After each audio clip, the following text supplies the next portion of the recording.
I watched my mother rehearse grief in the front row, chin lifted, hands folded, eyes dry, while the family lawyer held a sealed envelope like a weapon. I already knew this wasn't a will. It was a trap my grandpa built on purpose.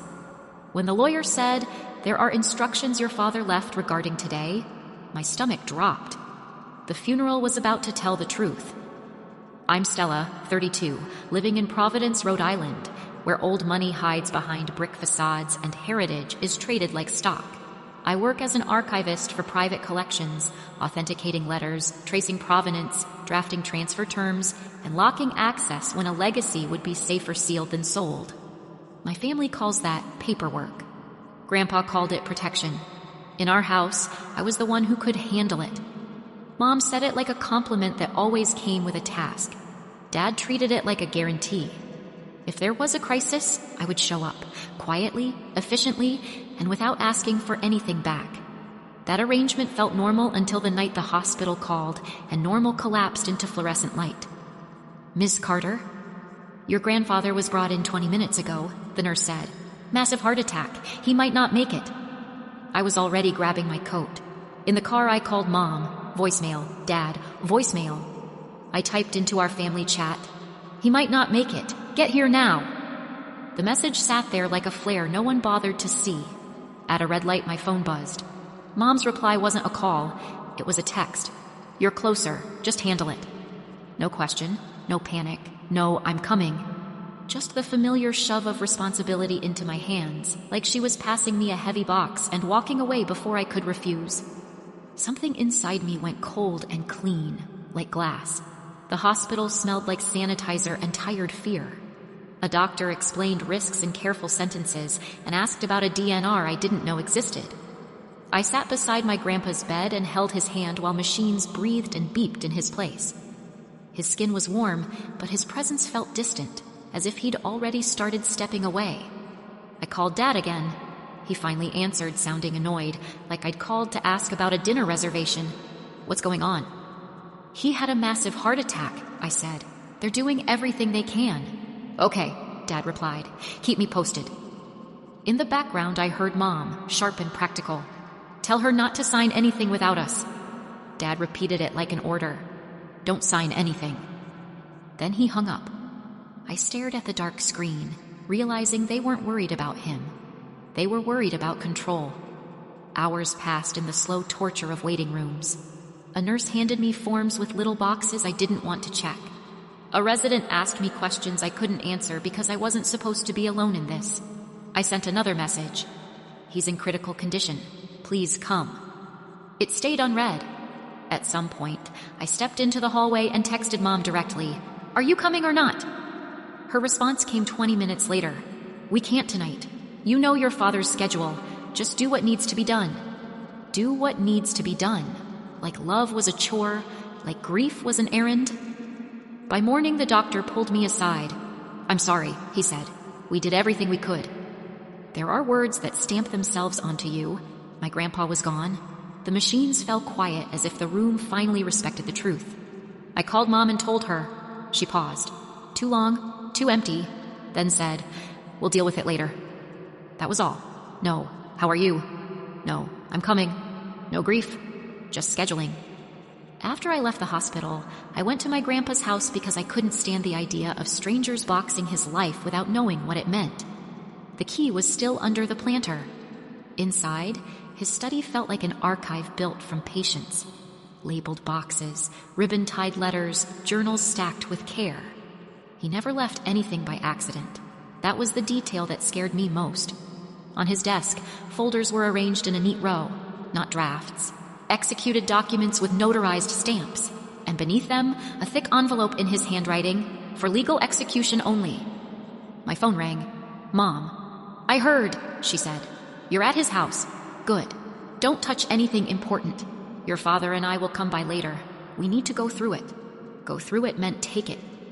"I'm already reviewing the paperwork," I said. "You don't have the authority," she snapped, and the warmth fell off her voice like a mask. I looked at my grandpa's signatures, at the clean finality of his planning. "Are you sure?" I asked. She inhaled sharply. "Stella, don't make it complicated. This is bigger than your feelings. There are assets, collections, access. There it was. Her real mourning. The loss of leverage. That night I didn't open the legal execution envelope. I put it in my bag and slept with it near the bed like it was a passport out of a country I'd been trapped in. The next morning, Mom showed up unannounced. She didn't knock the way you knock when you feel guilt. She knocked the way you knock when you think the door belongs to you. She walked into the study wearing black and perfume, eyes moving fast over shelves and boxes. "Oh," she said softly. "He really did keep everything." "He cared," I replied. She made a small scoffing sound. "He hoarded." Then she reached for a box labeled Family Audio. Her fingers curled around it like it belonged to her already. I put my hand on the lid. Not dramatic, not aggressive, just present. Mom's smile tightened. "What are you doing?" "Preserving," I said. "It's literally my job." Her eyes flicked up and down my face, contempt dressed as disappointment. "Your job is a cute little niche, Stella. This is real decision-making. This is value." Dad arrived 10 minutes later. He didn't hug me. He didn't ask how I was holding up. He walked straight to the desk and flipped through a folder without reading, like he was searching for a price tag. "Okay," he said briskly. "What's the situation?" "The situation," I said, voice flat, "is that Grandpa is dead." Dad's jaw flexed. "I mean with the paperwork." Mom stepped closer, lowering her voice like she was sharing a secret. "We need to move quickly," she murmured. "People circle when someone dies. We should control this before outsiders get involved." Outsiders. As if my grandpa's friends, historians, and trustees were enemies, and the only safe hands were the ones already reaching. Dad nodded. "I have someone interested. A collector. He'll pay for private access, the letters, the recordings, enough to make all this worth it." "Grandpa didn't want it sold," I said. Mom waved a hand. "He's gone. We're the living. Don't be theatrical." The word theatrical came out like a slap because my grief was inconvenient to her timetable. "I'm not signing anything," I said. Dad's eyes narrowed. "You don't get to decide." I breathed in slowly, the way I do when a client tries to rewrite Providence with confidence and zero evidence. "Actually," I said, "I might." Mom's gaze sharpened. "What does that mean?" "It means," I replied, "you should read before you start shopping his life." Dad reached toward the executed transfer documents. I moved first, sliding them into my bag. Mom's face flashed with anger so bright it looked honest for once. "You're stealing," she hissed. "I'm safeguarding," I corrected. "Different word, different crime." Mom's laugh was small and mean. "Listen to you, acting like some hero in a museum. You're just me," I finished for her, because she'd used that line on me my whole life. "Yeah, I know." Dad stepped closer, voice low. "Stella, don't make us do this the hard way." I looked at him, at the threat in his face, and something in me clicked into place. "Then don't," I said. "Leave." Mom's eyes widened, offended. "You can't kick us out of your father's house." "It's my grandpa's house," I said, "and you're not here for him." They didn't leave then. They hovered. They tried different tactics in quick succession, like flipping through a toolbox. Guilt, anger, sweetness, shame. Mom softened her voice first. "Honey, you're exhausted. You're in shock. Let us handle things so you can rest." I didn't answer. Dad tried pressure. "If you embarrass this family, you'll regret it." Mom tried a sharper knife. "You always liked being the martyr.